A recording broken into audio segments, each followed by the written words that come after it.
लंका कांड दोहा नंबर 22।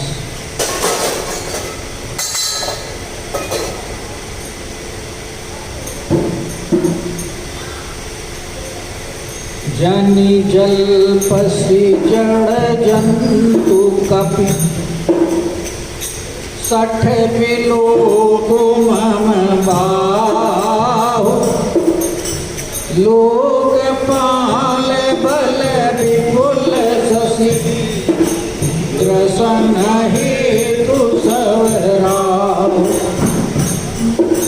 मुनि नभ सर मम कर निकर कमलनि पर करिबा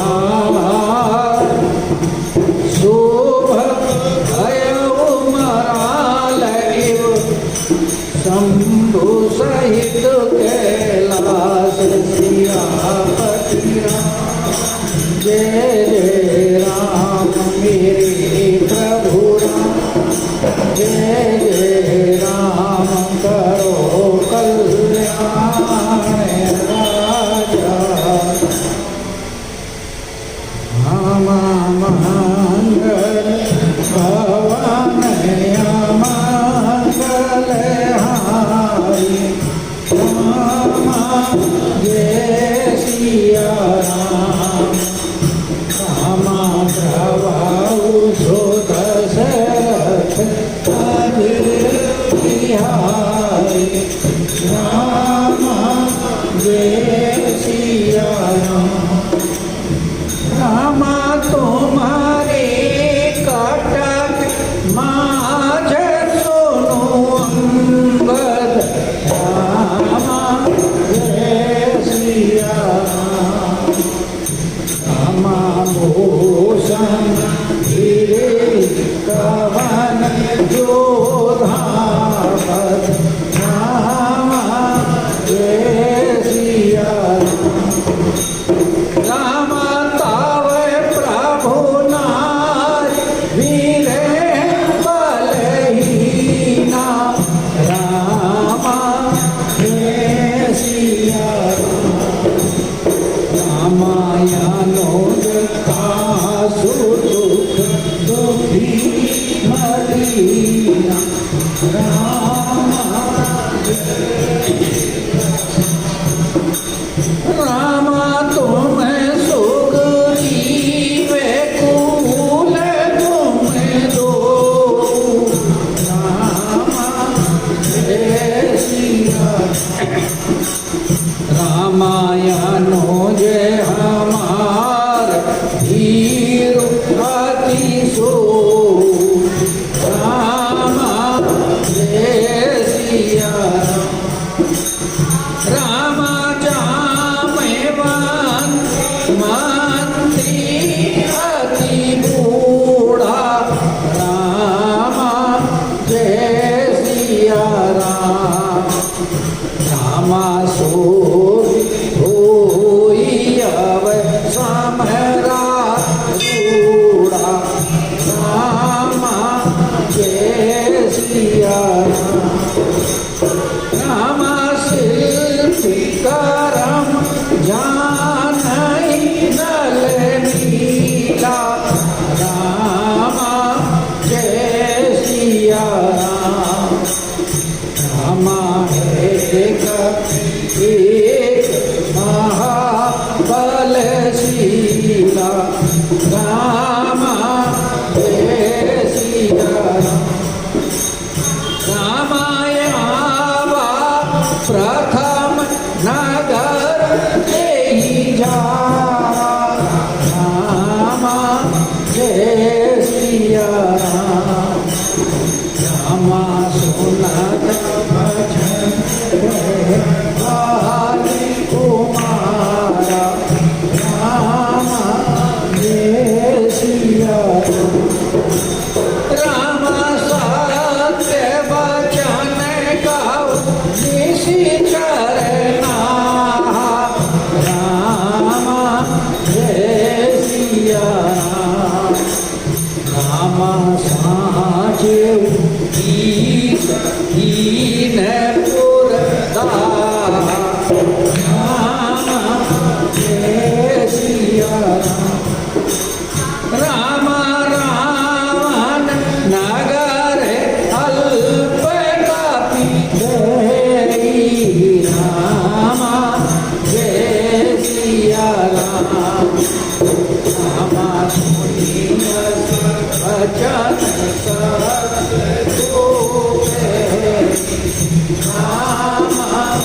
जय सिया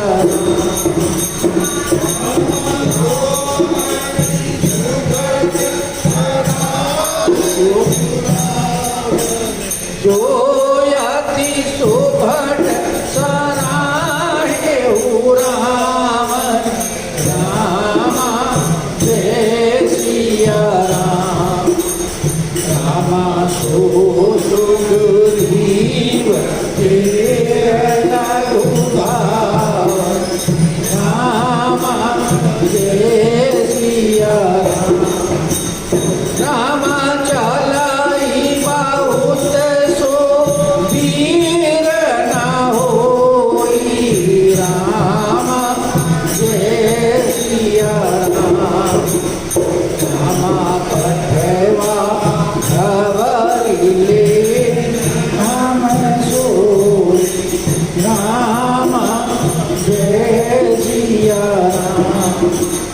राम मंगल भवन मंगल हारी राम जय सिया राम द्रवाऊ सो दशरथ बिहारी राम जय सिया सत्यनगर कपि जाए बिनु प्रभु आय सुपार फिर न गयउ सुग्रीव पही तेरी भय रहा लुकाय सियापति जल पसी जड़ जंतु कप सठ बिलोक मम भाव लोकपाल बल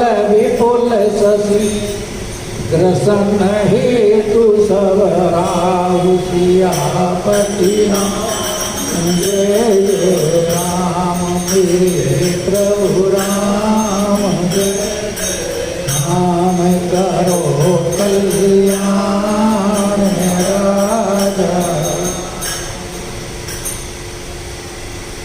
परमादरणीय समुपस्थित मानस प्रेमियों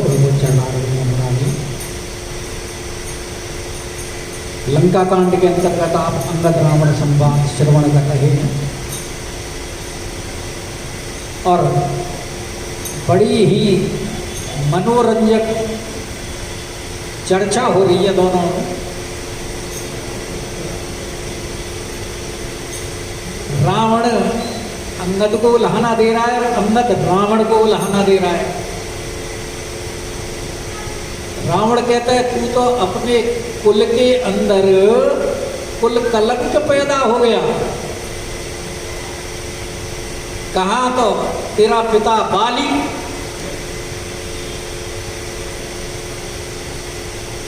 और तू अपने आप को उस तपस्वी का दूत कहलाता है। अंगद जी बोले हाँ बिल्कुल ठीक कह रहे हो, हम तो कुल घालक हैं और तुम कुल पालक हो, बड़ा कुल का पालन कर रहे हो। अरे भाई आप किस कुल के हो?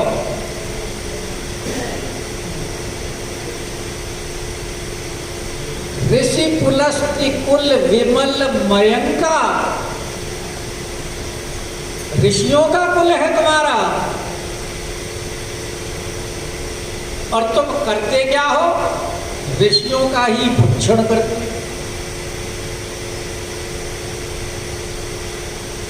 निशिचर निकर सकल मुनि खाए। भगवान से कह रहे हैं बनी लोग सब महाराज निशाचरों ने खा लिए, तुम अपने ही कुल को खाने वाले और कुल पालक कह रहे हो। और हम जिन राघवेंद्र सरकार की सेवा में हैं,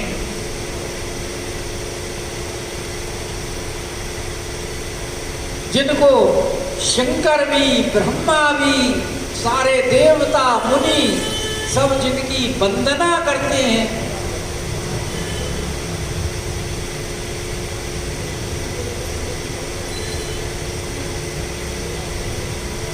अरे भाई ब्रह्मा जी, भगवान ब्रह्मा जी तो स्वयं भगवान की सेवा के लिए जामवंत बने।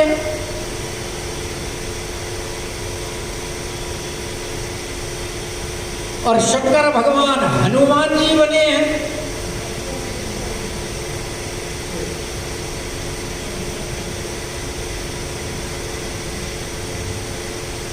और देवता लोग तो पशु पक्षी तक बने प्रवसन गिरी पर भगवान की सेवा के लिए।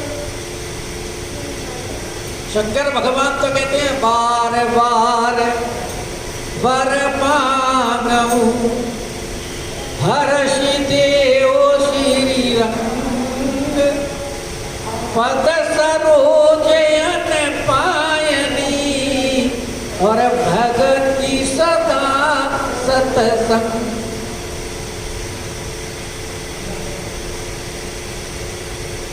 ऋषि मुनि भी अब प्रभु कृपा करहु एहि।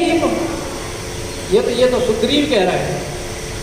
और भरद्वाज जी क्या कह रहे हैं? निज पद सरसिज सहज सनेहु, कि हमें आपके चरणों की सेवा मिले। तो ऐसे ऐसे जिनकी सेवा में हम लगे हुए, हम कुल घालक हो गए। कि तासु दूत होई हम कुल बोरा। अगर तेरी ऐसी मति है तो फिर तो तेरा बेड़ा पार हो गया कल्याण। रावण को बड़ा गुस्सा है, हमारे सभासदों के बीच में हमारी बेइज्जती कर दी। बोले मैं धर्म नीति को जानता हूं, इसलिए तुम्हारी बातों का कोई जवाब नहीं देगा। बोले हाँ, हम भी जानते हैं तुम कितने धर्मात्मा हो, जो दूसरों की स्त्रियों को चुरा के लाए। कितनी धर्मशीलता का काम है।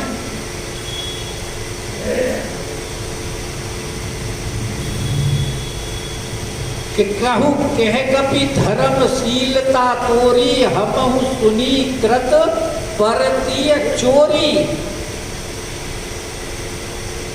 और दूतों का भी तुम कितना सम्मान करते हो, आदर करते हो, वो भी हमने देखा है, सुना तो है ही।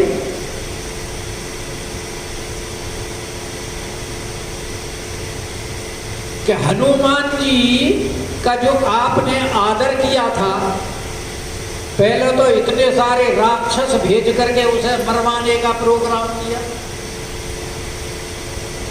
नाना प्रकार के राक्षस भेजे गए।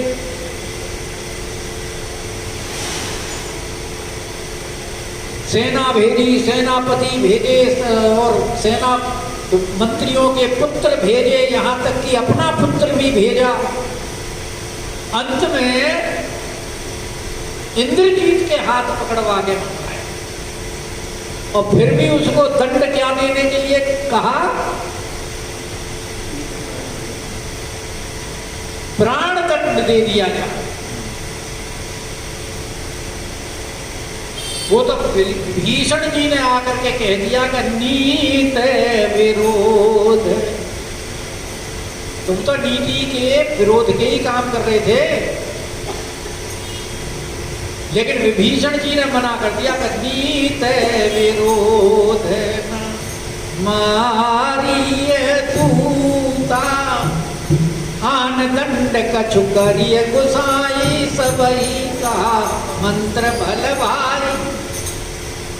और उससे पहले वाल्मीकि रामायण में वर्णन आता है कि जब रावण सारे में छीना झपटी मार काट मचा रहा था, सारी दुनिया त्राह त्राह कर रही थी, तब इनके बड़े भाई कुबेर ने इनके पास दूत भेजा। वाल्मीकि में वर्णन कि भाई तुम किस कुल के हो उसका ध्यान रखो, तुम्हारे लिए ये जो कार्य है शोभा नहीं देता, तुम्हें ऐसा नहीं करना चाहिए। तो आपने उस दूत के 6 टुकड़े करके और अपने सैनिकों को कह दिया था कि इसको खा जाओ। ये तो तुम्हारी दूतों के साथ भलाई है कि देखी नयन दूत रखवारी, बूढ़ी न मराऊ धर्म। तुम्हें तो डूब के मर जाना चाहिए चुल्लू भर पानी, पर तुम्हारी बेशर्मी के आगे तो ये समुद्र भी थोड़ा पड़े। ये भी कह देगा ऐसे पापी को मैं डुबाना नहीं चाहता, क्योंकि पापी दुष्ट के साथ में रहने से कलंक लगता ही लगता है, जैसे समुद्र को लगा। एक बड़ा सुंदर दोहा है उनका, रहीमदास जी का है कि बसी कुसंग चाहत कुशल, और यही रही में जिए सूत, और महिमा घटी समुद्र की, रावण बसो परूत। कि तुम तो इतने निर्लज्ज हो, ढीठ हो कि कान नाक बिनु भगनी निहारी। तुम्हारी बहन की नाक कट गई और तुम अपने शांत चुपचाप बैठे हो, क्योंकि योगी सन्यासी की तरह आपने व्रत धारण किया हुआ है ना, कि ना काहू से दोस्ती ना काहू से बैर। अगर भगनी की नाक कट गई तो कोई बात नहीं, उसने अपने कर्म का फल पाया। और सबसे बड़ी बात तो ये, जैसे तुम व्यभिचारी ऐसे ही तुम्हारी बहन व्यभिचारी। अगर व्यभिचारिणी नहीं होती तो वो राम के पास क्या करने गई थी, जबकि उनके पास पत्नी भी मौजूद थी उनकी, फिर भी उनके पास गई कामेच्छा से। तो जैसी तुम्हारी बहन वैसे ही तुम भी दूसरे की स्त्रियों का हरणपण करते फिरते हो। तो जब तुम्हें ही लज्जा शर्म नहीं है तो तुम्हारी बहन कोई कहां से हो। इसीलिए तुमने उसको क्षमा कर दिया कि क्षमा की है तुम धारा में बीचा। और तुम्हारे जैसे धर्मशील को देख करके हम भी अपने आप को बड़े धन्य समझ रहे हैं। पावा दरसु हमहु बड़, मतलब कहने का तात्पर्य है, ये उल्हाना दे रहे हैं कि तुम जैसे पापी को देखकर हम भी पापी बन गए। ना तुम्हारे दर्शन होते और ना हम भी पाप में सनते। अब जब इतनी बात सुनी तो रावण को बोला ये तो हमारी सभासदों के सामने बेइज्जती हो रही, अब तो कुछ ना कुछ कहना पड़ेगा कि जनी जल पसी जड़ जंतु कपि और 60 बिलो उमम बाव। अरे जड़ जंतु जानवर बानर, काठ के बानर, जड़ बानर, जड़ मतलब भाई लकड़ी भी जड़ होती है। जैसा वो पुतली को नचाते हैं तो वो जो नचाने वाला है उसी के अनुसार तो नाचती है। तो यो कि तू भी काठ की पुतली की तरह बानर है, वो राम जी ने भेज दिया तो आ गया ये कि जनी जल पसी जड़ जंतु जड़ कपि 60 बिलो को मम भाव। जो कि तू व्यर्थ बकवास मत कर, तू देखना मेरी भुजाओं को, इन भुजाओं में कितना बल है कि लोकपाल बल विपुल शशि ग्रसन हेतु सवरा। इन भुजाओं ने बड़े बड़े लोकपालों को पराजित किया है, बड़े बड़े देवताओं को, चंद्रमाओं को पराजित किया है। विष्णु का चक्र भी कुंठित हो गया, इंद्र का वज्र भी कुंठित हो गया। इंद्र का जो ऐरावत है उसकी जो दांत हैं, उन दांतों का मेरे जो सीने पर जो मैंने प्रहार सहा है, उस प्रहार से उसके दांत भी टूट गए। मेरे अभी भी शरीर के ऊपर विष्णु के चक्र के निशान मौजूद हैं। देख जरा इनको कि कितना बलशाली हूं मैं। लोकपाल बल विपुल शशि और ग्रसन हेतु, अरे उन जैसे चंद्रमाओं को ग्रसने के लिए मेरी विशाल राहु सरी की भुजाओं को देख। इन भुजाओं ने कितने बड़े बड़े काम किए हैं कि पुनि नभ सर मम कर निकर। आकाश रूपी तालाब में, सरोवर में मेरी इन भुजाओं रूपी कमल ने भगवान शंकर को कैलाश समेत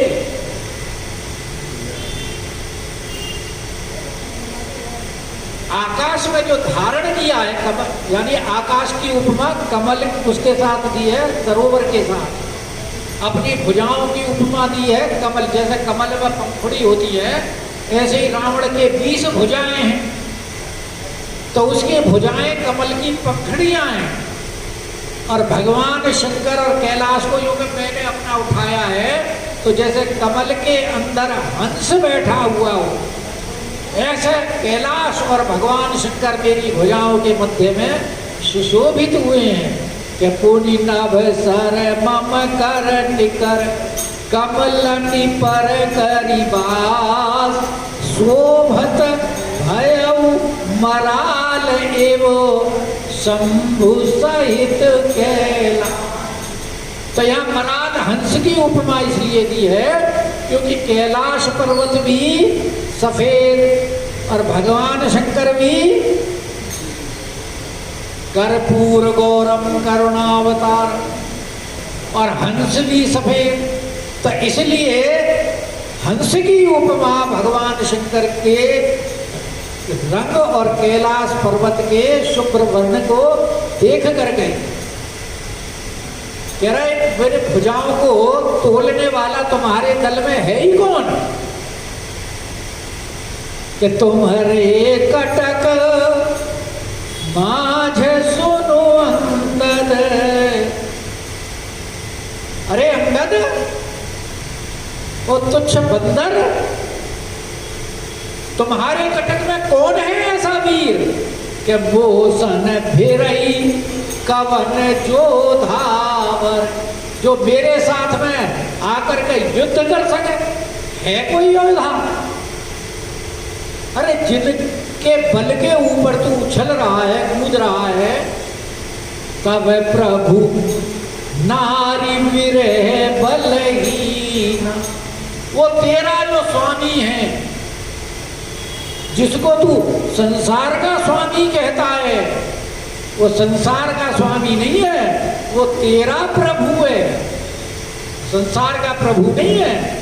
कि तब प्रभु नार, और वो भी स्त्री के वियोग में दुखी है बेचारा, विरह बलहीना। वो तो लता पत्तियों से पूछता फिरता है अपने नारी के बारे में, वो वैसे ही दुखी हो रहा है। उसे तो संसार की सारी वस्तुएं विपरीत दिखाई देती है विरह में, वो तो वैसे ही बलहीन है, वो क्या लड़ेगा। और उसका भाई जो है अनुजतासु दुख दुखी बली, उसका भाई उसके दुख से स्वयं दुखी है कि मेरा भाई कितने दुख में है। उसको देख करके उसका भाई दुखी है, दोनों भाई एक दूसरे को देख करके दुखी हैं, तो उनमें लड़ने की मेरे से हिम्मत ही नहीं है, शक्ति ही नहीं है। अब रहे तुम और सुग्रीव जिनको लेकर के वो यहाँ आया है कि तुम सुग्रीव कूल द्रुम दो, तुम तो नदी के तट के वृक्ष हो दोनों के दो। नदी के तट के वृक्ष की पता नहीं होता उसका कि कब गिर पड़े। जब तक खड़े हैं और जब तेज बहाव आता है तो वो तट को भी काट देता है और वृक्ष गिर पड़ता है। तो अंगद से कहता है तू तो है तट और सुग्रीव है कूल द्रोण। सुग्रीव तेरे को गिराने के चक्कर में, तू सुग्रीव को गिराने के चक्कर में। क्योंकि तट जब कटता है तो पेड़ को गिराता है और पेड़ जब गिरता है तो तट को उखाड़ देता है। ऐसे ही तुम दोनों एक दूसरे के प्रतिस्पर्धा में लगे रहते हो कि किसका दाव लग जाए। सुग्रीव तो आगे यूं नहीं लड़ेगा आकर के कि बड़ी मुश्किल से तो पावा राजकोसपुर, बड़ी मुश्किल से तो राज मिला, यहाँ लड़ाई में मर जाऊंगा तो फिर उसे राज को कौन भुगतेगा। तो वो तो आगे होते हुए भी लड़ाई में पीछे हटने की कोशिश करेगा। और तू इसलिए नहीं लड़ेगा कि अपने बाली तो मर गया, उसके बाद में तू ही रह गया, तू भी मर गया तो वंशनाश हो जाएगा। और तुम दोनों एक दूसरे की घात में लगे रहते हो कि राजा तो मुझे बनना था लेकिन बन ये गया। तो आपस में एक दूसरे की तुम काट करते रहते हो।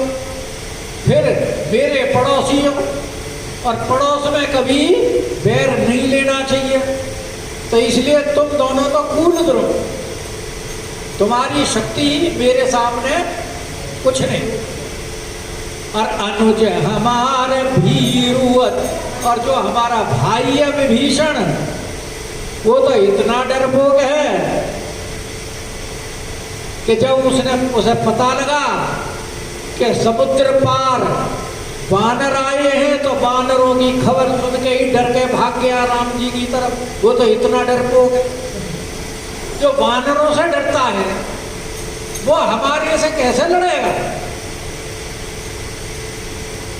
इसलिए उसको कह रहा है कि अनुज हमार भीरु अति सो और जामवंत मंत्री अति बूढ़ा। जामवंत तो बहुत बूढ़ा मंत्री है, बुढ़ापे में हाथ पैर चलते नहीं, काम कुछ होता नहीं। जीवत सब समान, वो 14 प्राणी अंगद बताएंगे कि वो सबके समान जीते हैं। आगे उनमें एक वृद्ध का भी नाम आता है कि वृद्ध भी सबके ही मरे हुए के समान है। तो वो बेचारा अब क्या लड़ेगा बुढ़ापे में, वो तो अपने ही शरीर से लड़ करके दुखी हो रहा है। और सो की हो ही अब समरारूढ़ा और शिल्पी कर्म जान ही नल नीला। नल और नील वो तो बेचारे राजमिस्त्री हैं, ईंट जोड़ना, मसाला लगाना, ये काम करना जानते हैं। युद्ध करना उनको कहाँ है, राजमिस्त्री कभी युद्ध करते हैं। हाँ है कभी एक महाबल सी, तुम्हारे यहाँ एक बलवान है। कौन? आवा प्रथम नगर जेहि जारा, जो पहले पहले आया था और जिसने हमारा नगर जला दिया था। अब अंगद को सूत्र मिल गया बोलने का कि ये एक हनुमान जी की प्रशंसा कर रहा है, बाकी सबका अनादर कर रहा है। तो अब हनुमान जी को कम करके बताओ और बाकी तो सब अपने आप श्रेष्ठ हो जाएंगे। तो जैसे ही उसने कहा कि आवा प्रथम नगर ले जा, कि वो जो पहले आया था जिसने नगर जला दिया, तो सुनत वचन के बाली कुमार तुरंत अंगद जी ने बात पकड़ ली और बोले कि सत्य वचन कहूँ निश्चर ना। अरे रावण सच बात है ये, अरे झूठ मत बोलो, सच्ची सच्ची बताओ क्या ऐसा हुआ था। सत्य वचन कहु निश्चरना, साँचहु कीनपुर। क्या उसने बानर ने वाकई में लंका जलाई थी? अरे ये तो असंभव बात है। जिस लंका के अंदर इंद्र दृष्टिपात नहीं करता, जो बानर राक्षसों के ग्रास हैं, भोजन है, यही तो कहते हैं उनके मंत्री, नर बानर आहार हमारा, ये तो हमारे आहार हैं। और उनमें भी तू उनका राजा, तेरे सामने होते हुए उसने लंका जला दी। ये तो भाई असंभव बात है। क्या सच्ची बात है क्या कि रावण नगर अल्प कपीते है? अरे एक छोटा सा बानर, और रावण तो सारे संसार को रुलाने वाला है, उसको वो बानर रुला के चला गया। रावण नाम इसीलिए ही तो पड़ा इसका, क्योंकि इसे सारे संसार को रुलाया, इसलिए इसका नाम हुआ रावण। जो क्या वो छोटा सा बानर जो सारे संसार को रुलाता है, उसको रुला कर चला गया। कि सुनिया सब वचन सत्य को कही, तो इस वचन को सुनकर कोई सच्चा तो मानेगा। पर हाँ चल, तू कह रहा है तो भाई अब तेरी बात तो माननी पड़ेगी, क्योंकि जब खुद ही तुम कह रहे हो कि हाँ उन्होंने जलाया, और फिर मैं भी देख रहा हूँ कि हाँ लंका जली हुई दिखाई दे रही है, तो मुझे भी लग रहा है कि हाँ बात सत्य है, जलाई। और फिर अगर तुम ऐसे छोटे बानर की सराहना कर रहे हो, जो अति सुभट सराय रावण, कि वो बंदर तो लड़ना भिड़ना जानता ही नहीं, वो लड़ाई के लिए नहीं रखा हुआ, वो तो हमने हरकारा चिट्ठी पत्री भेजने के लिए रखा हुआ है। सो सुगरीव केर लघु, वो तो एक छोटा सा हरकारा है, वो तो खबर लेने के लिए भेजा था कि भैया जानकी जी का पता लेने लगा कर चलाना और हमारा बल और कुशल उनको बता देना। तो चलई बहुत सो वीर न होई, और जो बहुत चलता है वो वीर नहीं होता, वो तो चलने वाला था। अरे हमारे यहाँ तो उससे भी ज्यादा चलने वाले, उसने तो 100 योजन समुद्र लांघा, हमारे यहाँ तो ऐसे हजार हजार योजन समुद्र लांघ गया। वो तो एक छोटा सा बानर है। हमने तो पठवा खबर लेने, हमने तो उसको खबर लेने के लिए भेजा था, लड़ने के लिए नहीं भेजा। और सत्य नगर कपि जा रे, अगर वाकई में उसने नगर को जाला है, बिनु प्रभु आय सुपार, क्योंकि सुग्रीव ने उसको नगर जलाने की आज्ञा नहीं दी थी और उसने अपने स्वामी की आज्ञा का उल्लंघन किया, इसलिए फिर न गया सुग्रीव पई, और ते ही भय रहा लोग। वो वापस लौट कर गए, सुग्रीव के पास नहीं गया, कहीं छुपा हुआ बैठा है, और उसकी तो बल की प्रशंसा कर रहे हो। और इसके आगे की कथा बोल वृंदावन विहारी लाल।